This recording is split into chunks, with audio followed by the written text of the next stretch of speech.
World class vacuum cleaner company में Dyson का नाम आता है, जिसके फाउंडर हैं जेम्स डायसन।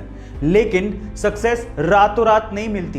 मैं आपकी जानकारी के लिए आपको बता दूं कि डायसन को सिर्फ वैक्यूम क्लीनर का प्रोटोटाइप बनाने में 15 साल का समय लगा और वो कम से कम 5126 बार फेल हुए। 15 साल और 5127 ट्राई के बाद उन्होंने वो वैक्यूम क्लीनर सक्सेसफुली बनाया और आज डायसन कंपनी 70,000 करोड़ की कंपनी है। गाइस, वो कहते हैं ना कि अगर आप कोशिशें नहीं छोड़ते तो एक दिन सफलता आपके कदम जरूर चूमती है। अक्सर आप लोगों ने हिंदू रीति रिवाजों में दूल्हा दुल्हन को अग्नि के चारों तरफ 7 फेरे लेते देखा होगा, पर सवाल यह है कि 7 फेरे ही क्यों? 1, 2, 5, 8 फेरे क्यों नहीं? क्या इसके पीछे का रीजन जानते हैं? चलिए मैं आपको बताता हूं। इसके पीछे एक बहुत ही गहरा रीजन है। देखिए, एक फेरे का मतलब हो गया 360 डिग्री, और 360 एक ऐसा नंबर है जो कि 1 से लेके 9 तक के मेन नंबर्स में सिर्फ 7 से डिवाइड नहीं होता। आप 360 को 1 से, 2 से, 3 से, 4 से, 5 से, 6 से, 8 से, 9 से डिवाइड कर सकते हैं, लेकिन 7 से डिवाइड नहीं कर सकते। क्योंकि 7 से डिवाइड नहीं कर सकते, इसीलिए 7 फेरे लगवाए जाते हैं ताकि दूल्हा दुल्हन का रिलेशनशिप भी कभी किसी से डिवाइड ना हो। गाइस, अगर मैं आपसे सवाल पूछूं कि एक मिडिल क्लास प्रोफेसर की जिंदगी भर की कमाई कितनी हो सकती है, तो आप लोग क्या कहेंगे? 5 लाख, 10 लाख, 50 लाख या 1 करोड़? इससे ज्यादा तो आप भी नहीं सोच रहे होंगे। लेकिन मुंबई के जमनालाल बजाज इंस्टीट्यूट में एक प्रोफेसर हैं जिनका नाम है शिवानंद मानकेकर, और उनकी कुल संपत्ति सुन के आप लोग हैरान रह जाओगे।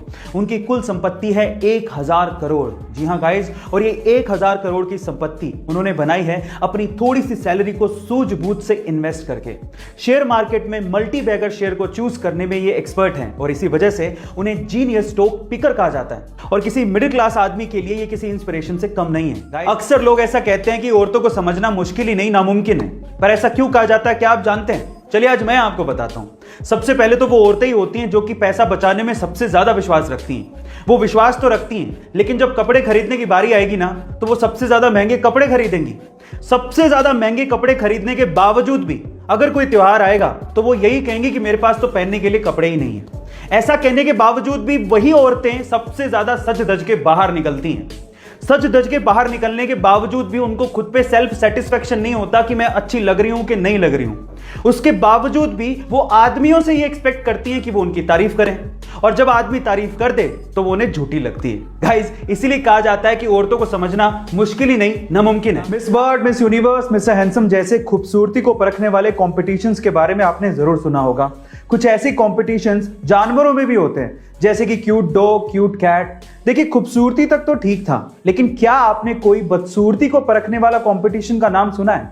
जी हां गाइस, दुनिया में ऐसे भी कॉम्पिटिशन्स होते हैं। उनमें से एक है वर्ल्ड्स मोस्ट अगलीस्ट डॉग। सन 2015 में यह खिताब जिस कुत्ते को दिया गया उसका नाम है क्वासीमोडो। अब इसे अगलीस्ट डॉग क्यों कहा गया? क्योंकि यह जन्म से ही छोटे धड़ के साथ पैदा हुआ था। बाकी ये डॉग बहुत हेल्दी है, और जिसने इसे पाला, इसी वजह से उस पालने वाले को $1500 का इनाम भी दिया गया था।